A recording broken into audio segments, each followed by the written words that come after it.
이 시간은 너는 나의 봄이라는 제목으로 제가 말씀을 선포하도록 하겠습니다.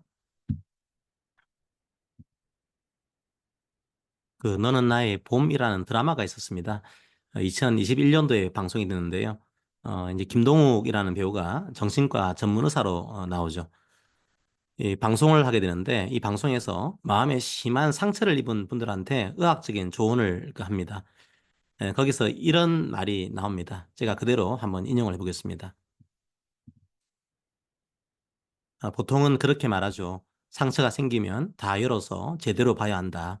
그래야 덧나지 않는다. 맞는 말이지만 모든 사람한테 그렇게 말할 수는 없어요. 마음을 다쳤다는 건 비유가 아닙니다. 상처가 눈에 보이지 않을 뿐이지 진짜 외상을 입은 거예요. 문제는 환자 본인도 그걸 잘 모른다는 거죠. 피가 안 나니까. 이분은 교통사고로 치자면 팔, 다리, 갈비뼈 다 부러진 건데 너 당장 일어나 걸어야지. 왜 누워 있어? 그러면 안 되잖아요. 하루하루 버티는 것만으로도 충분히 잘하고 계신 거예요. 제가 오늘 말씀을 준비하면서 다시 이 장면을 유튜브에서 봤습니다.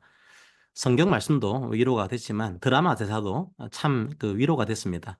그래서 설교 제목도 너는 나의 봄이라고 잡아봤습니다. 오늘 본문과 참 어울리는 제목이라고 생각했습니다. 오늘 본문은 위로에 대한 말씀입니다. 위로라는 단어가 군데군데 나옵니다. 바울도 위로가 필요했고 고린도 교회도 위로가 필요했습니다. 저도 위로가 필요합니다. 그리고 지금 설교를 듣고 계신 여러분들도 위로가 필요합니다. 육신이 힘들고 아픈 분들도 계십니다. 또 어떤 분들은 마음이 아플 겁니다. 눈에 보이지 않는 피를 흘리고 계신 거죠. 아예 아픔을 잊고 사는 분들도 계실 겁니다. 우리 모두는 위로가 필요합니다. 오늘 본문을 통해서 위로가 필요한 이 시대에 위로를 받고 또 위로를 할 줄 아는 우리 교회가 되기를 기도합니다. 자, 그런데 왜 위로해야 할까요? 왜 위로가 필요할까요? 바울도 위로가 필요했습니다. 자, 그런데 바울 같은 믿음의 사람이 왜 그렇게 위로가 필요했던 걸까요? 고린도후서 1장 8절에서 한번 9절을 다시 봅시다. 형제들아, 우리가 아시아에서 당한 환난을 너희가 모르기를 원하지 아니하노니 힘에 겹도록 심한 고난을 당하여 사할 수만까지 끊어지고 우리는 우리 자신이 사형 선고를 받은 줄 알았으니 이는 우리로 자기를 의지하지 말고 오직 죽은 자를 다시 살리시는 하나님만 의지하게 하심이라. 8절과 9절에서 사용되고 있는 용어를 잘 보십시오. 환난, 고난, 사형 선고 이런 용어들로 채워져 있습니다. 너무 힘들었던 겁니다. 그냥 고난이 아닙니다. 도저히 버틸 수가 없는 고난이었습니다. 죽을 수도 있다는 생각이 들 정도로 아팠습니다. 죽음 직전까지 갈 정도로 아팠던 겁니다. 위로가 없다면 견딜 수 없었던 거죠. 자, 그런데 도대체 바울이 어떤 환난을 당했던 걸까요? 어떤 환난을 당했길래 죽음 직전까지 갔다는 표현을 쓴 걸까요? 학자들은 크게 세 가지의 환난을 말합니다. 첫째, 고린도 교회 때문에 얻은 마음의 고통입니다. 고린도후서 7장 5절을 봅시다. 우리가 마게도냐에 이르렀을 때도 우리 육체가 편하지 못하였고 사방으로 환난을 당하여 밖으로는 다툼이요 안으로는 두려움이었노라. 바울 같은 믿음의 사람도 두려움이 있었습니다. 자, 고린도 교회가 잘 성장할 수 있을까? 그게 두려웠던 겁니다. 고린도 교회는 참 문제가 많은 교회였습니다. 고린도 전후세에 고린도 교회에 문제가 나와 있죠. 가장 큰 문제는 세상이 교회의 문화를 바꾸는 거였습니다. 사실은 교회가 세상의 문화에 침투해야 되는데 오히려 세상의 문화가 교회에 침투한 거죠. 고린도는 경쟁의 도시였습니다. 누가 잘났냐를 다투는 도시였습니다. 그게 교회에도 그대로 침투했습니다. 고린도 교회는 잘 보면 참 복받은 교회였습니다. 아볼로와 바울이 실제로 고린도에서 사역을 했습니다. 바울과 아볼로가 설교를 하고 섬겼던 그런 교회였습니다. 우리에게 바울뿐만 아니라 아볼로도 주시다니요. 너무 감사합니다. 이렇게 말해야 하지 않겠습니까? 그런데 감사하지 않았습니다. 오히려 계파를 나누고 경쟁을 했습니다. 질투를 하고 시기를 했습니다. 심지어 고린도에서 사역도 안 하고 있는 베드로파까지 만들어졌습니다. 누가 잘났냐? 그걸 두고 경쟁을 한 거죠. 심지어 은사도 마찬가지였습니다. 성령의 은사들을 그렇게 많이 받았으면 너무 감사한 일 아닙니까? 그런데 어떤 은사가 더 뛰어난 은사냐? 그걸 두고 경쟁을 했습니다. 그냥 감사하면 됩니다. 그런데 그걸 교만의 도구로 삼습니다. 상대방을 깔보는 수단으로 삼습니다. 그래서 바울이 고린도 교회한테는 재정 후원을 받지 않았습니다. 이 고린도는 후원 문화가 있었거든요. 그 스폰서 문화가 있었습니다.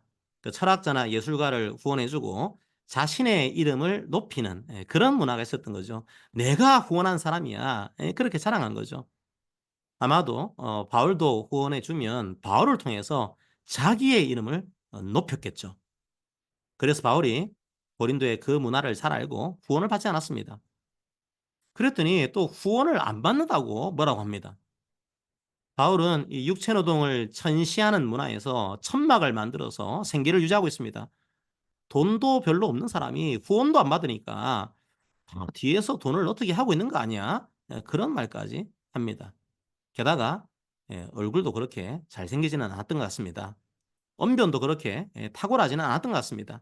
그런 바울을 고린도 교회의 일부 교인들은 부끄럽게 생각했습니다. 뭐 조그만 거라도 생기면 바울을 욕했습니다.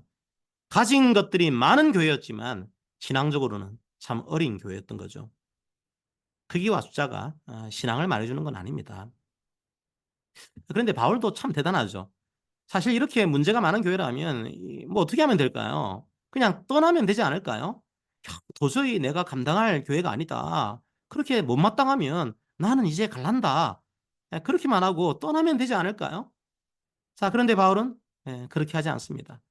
때로는 다그치고 때로는 위로합니다. 밖에서도 계속 고린도 교회에게 편지를 보냅니다. 실제 방문도 합니다.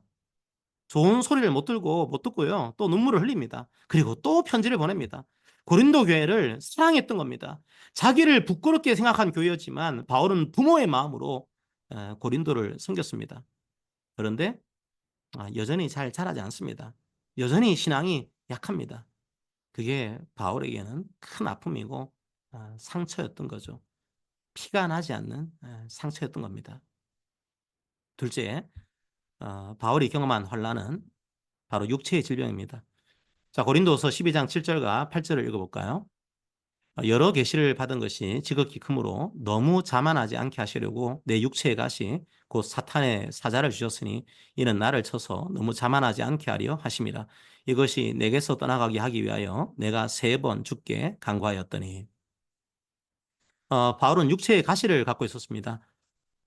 인간관계의 문제라고 보는 견해도 있지만 많은 학자들은 바울이 질병을 갖고 있었다고 봅니다. 몸이 참 약해 보였을 겁니다. 고린도후서 10장 10절을 봅시다. 그들의 말이 그의 편지들은 무게가 있고 힘이 있으나 그가 몸으로 대할 때는 약하고 그 말도 시원하지 않다니. 옛날 사람들은 귀신이 역사했기 때문에 몸에 병이 생긴 거다 이런 오해도 많이 했습니다. 우리나라 이단들 중에서도 그런 얘기를 하는 이단들이 있죠. 바울이 육체의 질병을 갖고 있습니다. 어떻게 할까요? 위로해야 합니다. 자, 그런데 고린도 교회는 그걸 가지고 또 뭐라고 합니다. 설교사가 저렇게 몸이 약해서야 쯧쯧쯧. 강함의 문화가 교회에 침투한 겁니다. 육체의 질병을 두고 위로를 한 게 아니라 바울을 힘들게 한 겁니다. 주님이 함께 하셨으면 병이 없을 것 아니냐. 강하게 살아야지. 이런 식으로 바울을 힘들게 한 겁니다. 전통적으로는 보통 이 육체의 가시를 안질이라고 봅니다. 그 바울이 다메섹으로 가는 길에서 예수님을 만나고 3일 동안 앞을 보지 못했죠. 그 나중에 다시 보게 됐지만 시력을 완전히 회복하지는 못했다. 이렇게 생각을 하는 겁니다. 뭐 어떤 학자들은 두통이나 뭐 간질 같은 그런 질병이었을 거다. 이렇게 추측하기도 합니다. 하지만 정확하게는 알 수 없습니다. 어쨌든 이런 육체적인 질병이 바울을 힘들게 했던 겁니다. 셋째, 바울이 경험한 혼란은 바로 유대인들의 핍박이었습니다. 사도행전을 보면 유대인들이 가는 곳마다 바울을 따라갑니다. 그리고 바울을 핍박하죠. 에베소에서도 바울을 상대로 폭동을 일으킵니다. 예루살렘에서는 아예 바울을 죽이려고 합니다. 사도행전 23장 14절입니다. 대제사장들과 장로들에게 가서 말하되 우리가 바울을 죽이기 전에는 아무것도 먹지 않기로 굳게 맹세하였으니. 바울을 죽이기 위해서 식음을 전폐하는 유대인들도 있었습니다. 바로 그게 바울의 환란이었습니다. 바울의 고난이었습니다. 당연히 위로가 필요하지 않을까요? 그런데 고린도 교인들은 위로하지 않았습니다. 오히려 바울에게 강함을 요구했습니다.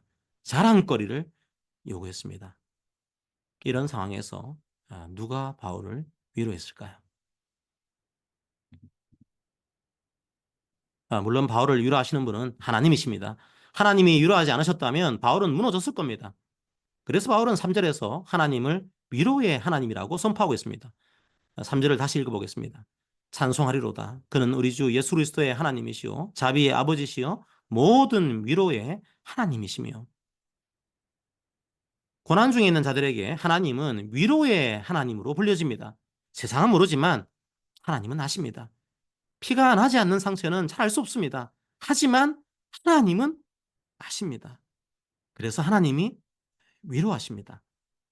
자, 하지만 여기서 한 걸음 더 나아가야 합니다. 하나님께서 우리를 어떻게 위로하십니까? 위로의 신비를 보십시오. 고린도후서 7장 6절을 봅시다. 그러나 낙심한 자들을 위로하시는 하나님이 기도가 오므로 우리를 위로하셨으니. 하나님은 분명 위로의 하나님이십니다. 그런데 어떻게 위로하셨습니까? 하나님이 어떻게 바울을 위로했습니까?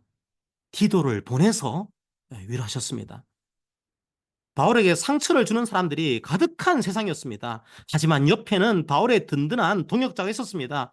디도가 곁에 있다는 것 자체가 바울에게 큰 위로였습니다. 디도의 존재 자체가 바울을 위로했을 겁니다. 하지만 그것만으로 끝나는 것이 아닙니다. 7절을 이어서 보십시오. 자, 디도가 와서 뭘 했을까요? 7절을 읽어드리겠습니다. 그가 온 것뿐 아니요 오직 그가 너희에게서 받은 그 위로로 위로하고 너희의 사모함과 애통함과 나를 위하여 열심히 있는 것을 우리에게 보고함으로 나를 더욱 기쁘게 하였느니라. 고린도 교회는 바울의 마음에 큰 상처를 입혔습니다. 그런데도 바울은 포기하지 않았습니다. 그래서 바울이 다시 디도를 통해서 편지를 보냈습니다. 우리가 보통 고린도에 그 보낸 편지를 고린도전서, 고린도후서 이렇게 두 가지로만 알고 있지만 또 하나의 편지가 더 있습니다. 그건 지금 사라지고 없습니다. 보통 바울이 보낸 눈물의 편지라고 말합니다. 그걸 디도가 고린도에 전달한 겁니다.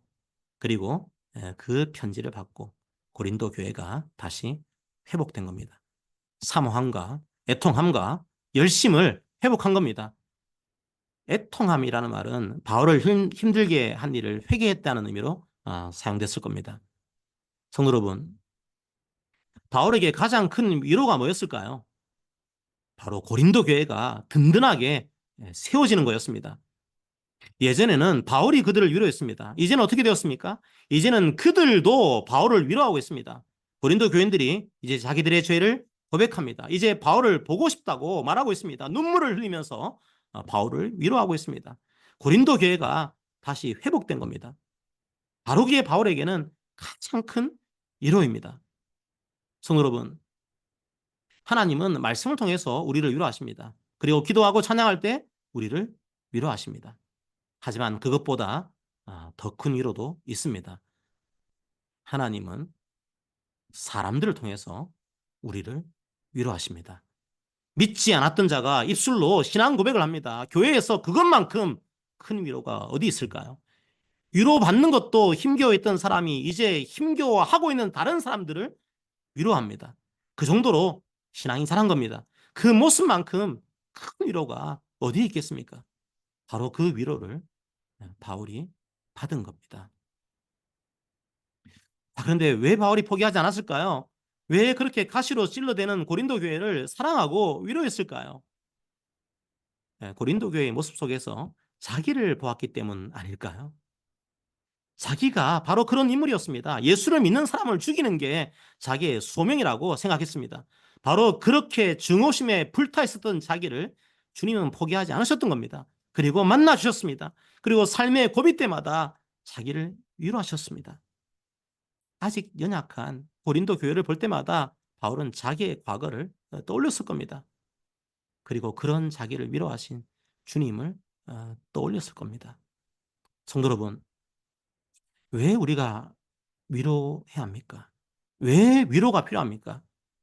위로하기 위해서 위로가 필요합니다. 자, 고린도서 1장 4절을 다시 볼까요? 우리의 모든 환난 중에서 우리를 위로하사 우리로 하여금 하나님께 받는 위로로서 모든 환난 중에 있는 자들을 능히 위로하게 하시는 이시로다. 하나님은 사람들을 위로하십니다. 그리고 위로받은 그 사람들을 통해서 또 다른 사람들을 위로하십니다. 위로의 아름다운 선순환이 일어나게 하십니다. 그 위로가 있어야 고난을 이길 수 있습니다. 환난을 경험한 사람들이 그 환난 속에 있는 자들을 위로할 수 있습니다. 사실 고난을 경험하지 못하면 고난 중에 있는 자들을 위로하는 게 쉽지 않습니다. 성도 여러분, 주님께서 여러분의 고난 중에도 함께 하시기를 기도합니다. 하루속히 그 고난에서 벗어날 수 있기를 간구합니다. 몸이 약한 성도님들은 그 병이 속히 회복되기를 간구합니다. 마음에 상처를 입은 성도님들은 그 상처가 속히 아물기를 기도합니다. 동시에 기도합니다. 주님께 받은 위로, 사람들로부터 받은 위로, 이제 나와 비슷한 처지에 있는 다른 사람들에게 흘려 보내시기를 기도합니다. 동일한 고난을 경험한 우리들이 아니면 위로할 수 없습니다. 우리들은 고난을 통해서 주님의 위로를 받습니다. 동시에 그 고난 중에 있는 다른 사람들에게 주님의 위로를 전달할 수 있습니다. 자, 오늘 본문을 잘 보십시오. 자, 바울이 쓰고 있는 주어를 잘 보십시오. 내가라고 하는 표현을 쓰고 있지 않습니다. 우리가라는 표현을 쓰고 있습니다. 지금 바울은 우리가 함께 고난을 받고 있다고 표현합니다. 그리고 우리가 서로서로 위로를 받고 있다고 표현합니다. 무슨 말일까요? 왜 우리라는 표현을 썼을까요? 바로 그게 교회라는 겁니다. 주님의 십자가 고난으로 세워진 곳이 바로 교회입니다. 주님의 눈물로 세워진 사람들이 바로 교회입니다. 우는 자들과 함께 우는 사람들이 바로 교회입니다. 고난 중에 있는 자들을 위로하는 공동체가 바로 교회입니다. 그리스도인이라고 하는 게 드러나는 징표가 뭡니까? 고린도의 거짓 교사들처럼 잘생긴 겁니까? 말 잘하는 겁니까? 능력이 탁월한 겁니까? 방언을 하는 겁니까? 큰 겁니까? 숫자가 많은 겁니까? 아닙니다. 보통 신학교에서는 교회됨을 확인하는 징표를 두 가지로 말합니다. 바른 말씀을 전파하는지 보는 겁니다. 그리고 바른 세례와 성찬을 집행하는지 보는 겁니다. 바로 그게 참된 교회인지 확인하는 징표입니다. 그런데 오늘 본문에서는요, 부가적인 내용들을 조금 더 말하고 있는 겁니다. 누가 교회입니까? 교회인지 아닌지 어떻게 확인할 수 있는 겁니까? 오늘 본문에서 바울은 두 가지를 제시하고 있는 겁니다. 첫째가 바로 고난입니다. 신앙인의 삶은 고난을 수반합니다. 로마시대 기독교인들은 순교를 각오하고 신앙을 지켰습니다. 지금도 이슬람권에서는 믿음은 죽음이라는 고난과 직결됩니다. 우리는 뭐 그 정도의 고난을 경험하지는 않죠. 하지만 신앙인을 베드로가 어떻게 표현하고 있을까요?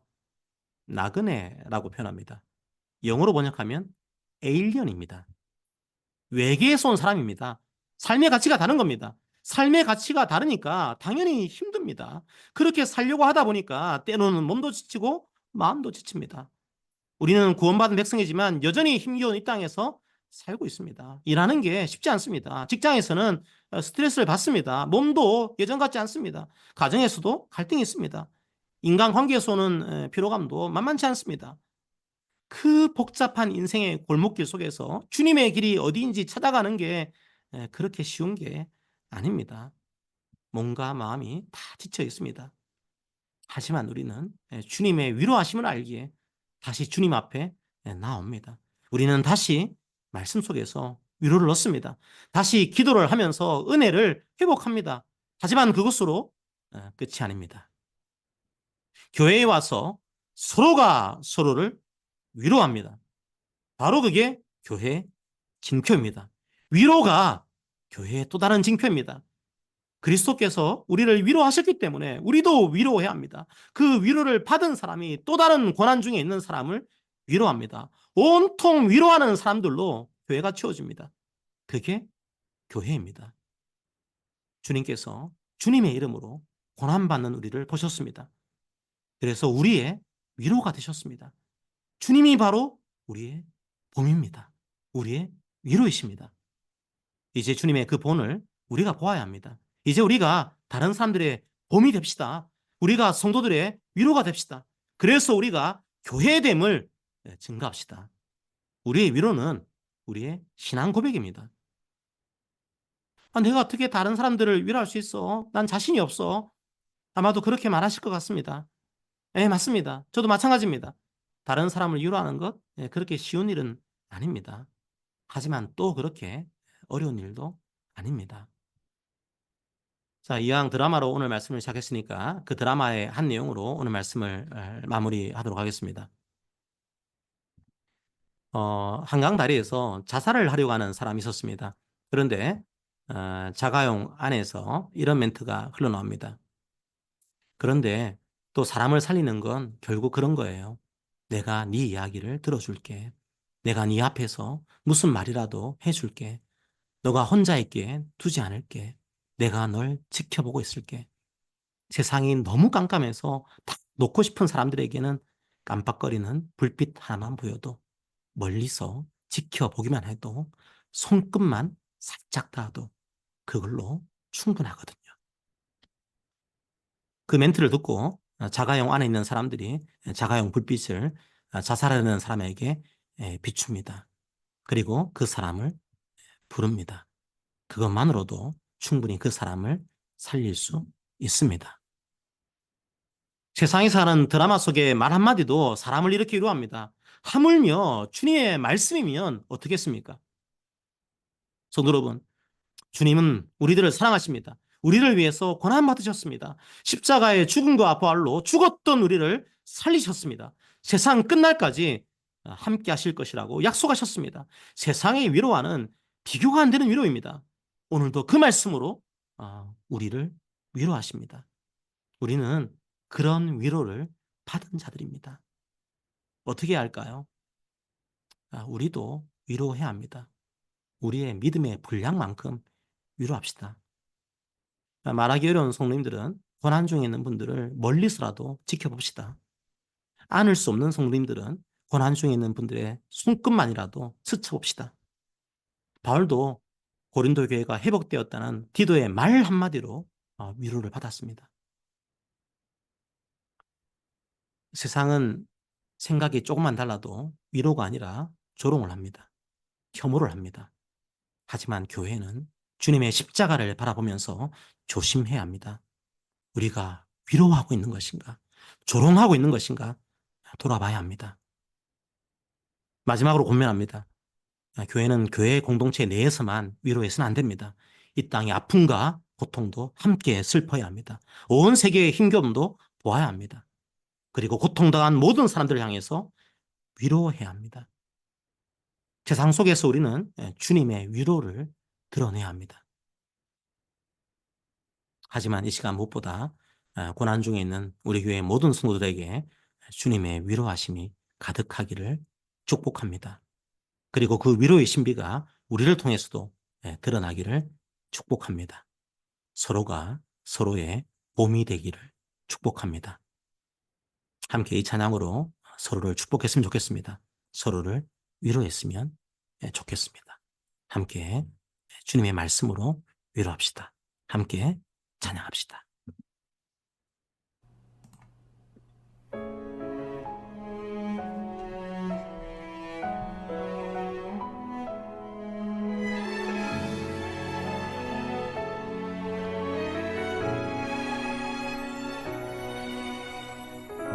삶 속에 주어진 많은 이들이 너를 힘들게 하여도 삶 속에 만나는 많은 이들이 거칠게 몰아쳐와도 우리를 향한 하나님의 생각은 평안이요 재앙이 아니니 염려 말고 두려 말고 신실하신 주께 기도하라. 우리를 향한 하나님의 생각은 미래와 희망을 주시니 낙심 말고 기도하라. 하나님 너 사랑하신다.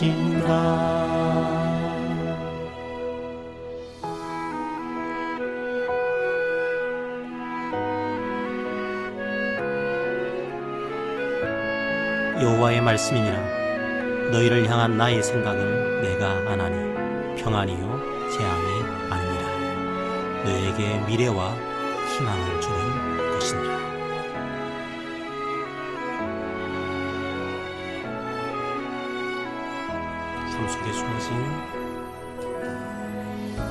삶 속에 주어진 많은 이들이 너를 힘들게 하여도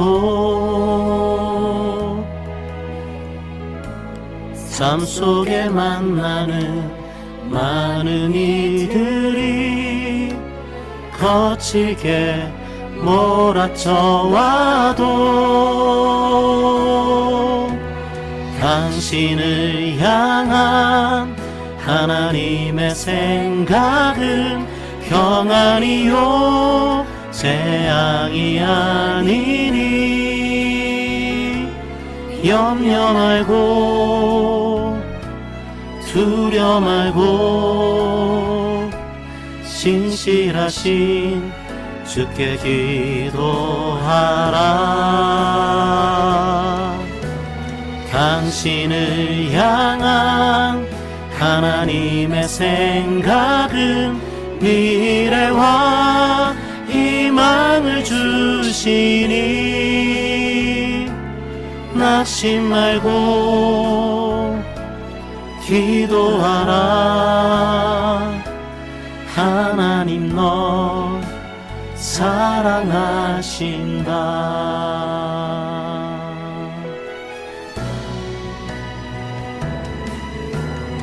우리를 향한 하나님의 생각은 미래와 희망을 주시니 낙심 말고 기도하라.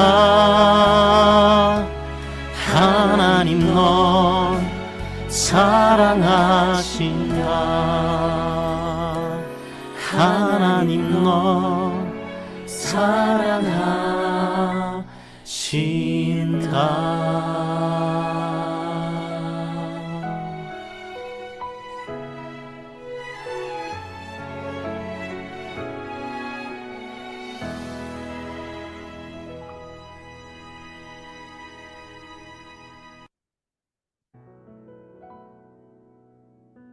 말씀을 생각하면서 기도합니다.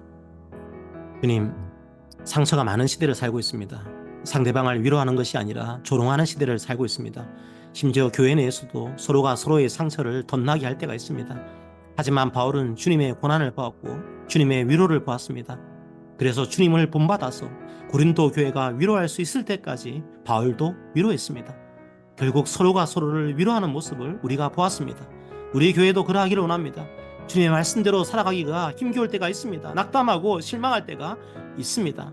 하지만 교회에서 서로가 서로의 곁을 지켜주기를 원합니다. 손끝 하나만이라도 닿을 수 있기를 원합니다. 주님의 위로를 우리가 배우기 원합니다. 서로가 서로의 위로가 되며 서로가 서로의 봄이 되기를 기도합니다. 아멘. 함께 오늘 말씀을 기억하면서 기도합시다. 기도합니다.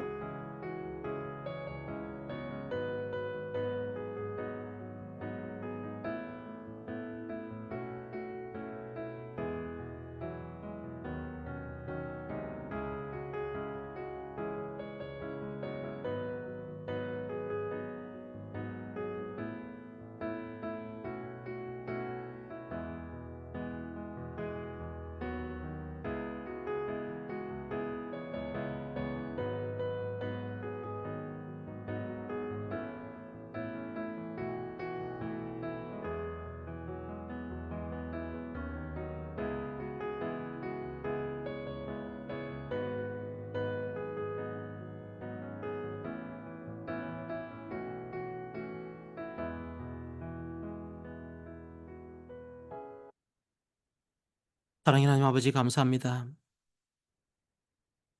세상에서 살아가는 것이 참 만만치 않을 때가 있습니다. 정말 힘겨울 때가 있습니다. 육신이 아픈 성도도 있습니다. 때로는 마음이 아픈 성도들이 있습니다. 피가 안 나니까 자기가 아픈 줄도 알지 못하는 성도들도 있습니다. 주님, 그 성도들을 위로하기 위해서 저희들을 교회로 삼으셨습니다. 세상은 보지 못할지라도 우리들은 주님의 그 눈으로 그 상처를 보기 원합니다. 그리고 주님의 십자가 사랑으로 우리도 사랑하기 원합니다. 서로서로 사랑하기 원합니다. 서로서로 위로하기 원합니다. 그래서 이곳이 교회임을, 우리가 교회임을 우리가 알게 하시고 다른 사람들도 그 모습을 통해서 우리가 교회임을 알게 하여 주시옵소서. 주의 십자가 사랑을 깨닫게 하여 주시옵소서. 그 위로가 가득한 우리 교회가 되기를 원합니다.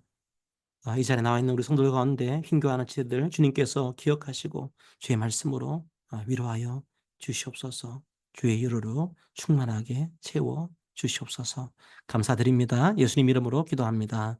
아멘.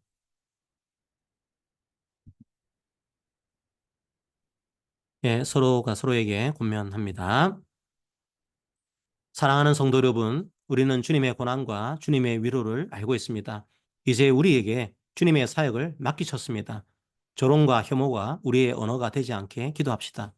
이제 우리가 고난당하는 자들을 위로합시다. 주의 말씀으로 위로합시다. 우리의 손끝만이라도 우리의 형제자매에게 닿을 수 있도록 우리에게 새로운 힘을 공급해 주시기를 기도합니다. 아멘. 자, 금주의 말씀은 제가 말씀을 약간 각색을 했습니다. 고린도서 1장 4절의 말씀입니다. 위로의 하나님이 환난 중에서 우리를 위로하시고 모든 환난 중에 있는 자들을 우리가 위로하게 하십니다. 오늘 말씀을 통해서 여러분들이 위로를 받으시고 또 위로받은 여러분들이 다른 자들을 위로하기를 기도합니다. 아멘.